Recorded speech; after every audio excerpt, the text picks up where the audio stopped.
The company DaVita has a new dialysis center ready to open on Wanamaker Road in Topeka, but nearly a year after applying for its required certification inspection, you might notice all the chairs sit empty, the monitors and machines silent. When we started asking why, we learned it likely won't open for at least another year, which has some dialysis patients telling us they're frustrated when they're living with the disease with few options.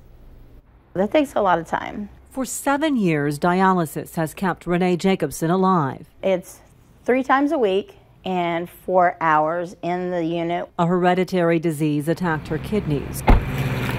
So she drives from her home in southwest Shawnee County to DaVita's dialysis center in central Topeka, where machines take over the job of removing the waste and excess water from her blood. I drive almost 25 minutes just to get there. When she heard DaVita was opening a new center at Southwest 37th and Wanamaker last summer, Renee was excited to cut her drive time in half. It's important for me to get home and get back and get in my bed because I don't feel well after that, and most dialysis patients don't.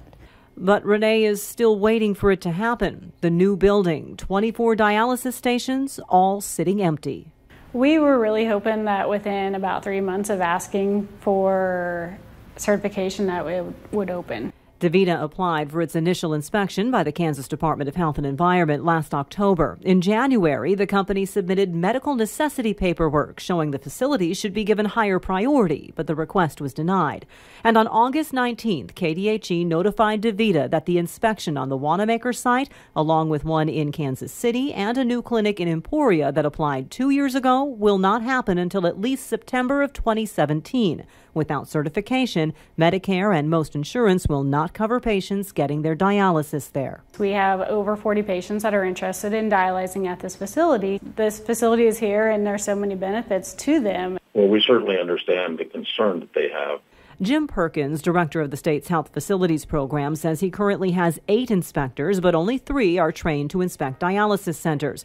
Federal rules say no surveys for new centers can be done until the inspectors clear up all cases involving complaints or safety issues. And they oversee not just dialysis facilities, but other types of health clinics as well. That caseload topped 300 inspections last year, plus complaints leading to 38 on-site investigations. We always send at least 2, sometimes 3, to a facility that needs to be surveyed. So it stretches them out pretty thin. But even stretched thin, the 2-year waits DaVita is facing are outside the norm. KDHE says of 15 new dialysis centers opening since 2008, the average wait from application to initial survey was just over 7 months. What changed? Perkins cites turnover plus the extra training to do inspections at dialysis facilities. Of the 8 that we have now, 5 of them have come on since the first of the year. Perkins says KDHE is working to increase staff levels, and Heinrichsen says for DaVita, the solution is important to meeting future needs. This CDC graphic shows the prevalence of end-stage renal disease in 1999. No states colored at the highest ratio. By 2013, you can see how that changed. Heinrichsen says DaVita has 180 patients at its current Topeka location. They fit them all in, but it's not easy. I would say we are getting close to max capacity. We are able to add in spots for new patients, leaving little room for patients to move around and change times. And patients like Renee say a little bit of convenience would be nice when living with a disease that's anything but. Nobody wants to be on dialysis, but if they can cut their time by getting here and then getting back home, that would be wonderful.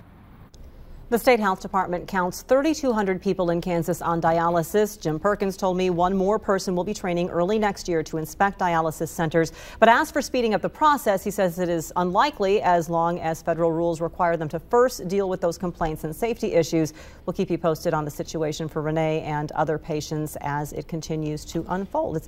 It's interesting. There are federal rules that kind of dictate what they can do, and they are, Jim Perkins said, actually recruiting more staff. DaVita keeps waiting. The regulations as opposed to the expediency of taking care of all these people. So, Melissa, thanks.